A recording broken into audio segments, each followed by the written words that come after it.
నాలుక బయటకు పెట్టండి.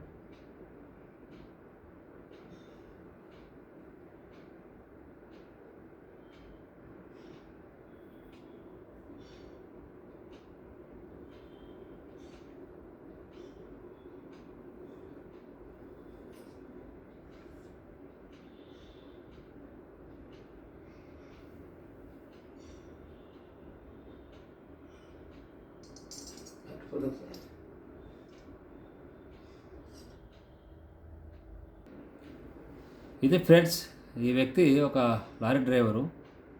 మందు పడకపోతే ఈయన పరిస్థితి డ్యాన్స్ మాస్టరే. డ్యాన్స్ ఎలా చేస్తాడో చూస్తున్నారు మీరు. నాలుక కూడా చూడండి, నాలుక ఎలా కదులుతుందో. ఆల్కహాల్ తాగకుండా తీసుకొచ్చారు నా దగ్గరికి. ఈయన పరిస్థితి ఇది.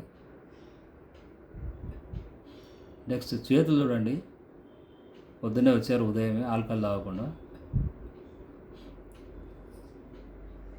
ఆల్కహాల్ తాగకపోతే ఈ విధంగా షేకింగ్ అవుతుంది. మళ్ళీ ఒక 2 పెగ్గులు పడిందంటే స్టడీగా హ్యాపీగా డ్రైవింగ్ చేయగలుగుతాడు.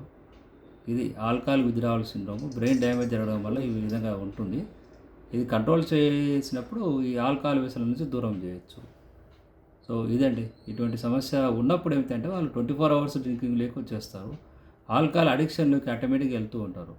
సో వీటిని మనం హోమియో డీ అడిక్షన్ ట్రీట్మెంట్ ద్వారా కంట్రోల్ చేయడం వల్ల ఈ ఆల్కహాల్ వ్యసనం నుంచి అటువంటి గుట్కా కైనీలు అలవాటు కూడా ఉంది. సో ఇటువంటి వ్యసనాల నుంచి దూరం చేసుకోవడానికి హోమియో డీ అడిక్షన్ మెడిసిన్ ద్వారా మనం చేసినట్లయితే ఈ విత్డ్రావల్ సింప్టమ్స్ అంటే కంట్రోల్ అవుతుంది. హ్యాపీగా వాళ్ళు సెట్ అయిపోయి నార్మల్ జీవితంలోకి వచ్చే అవకాశం ఉంటుంది.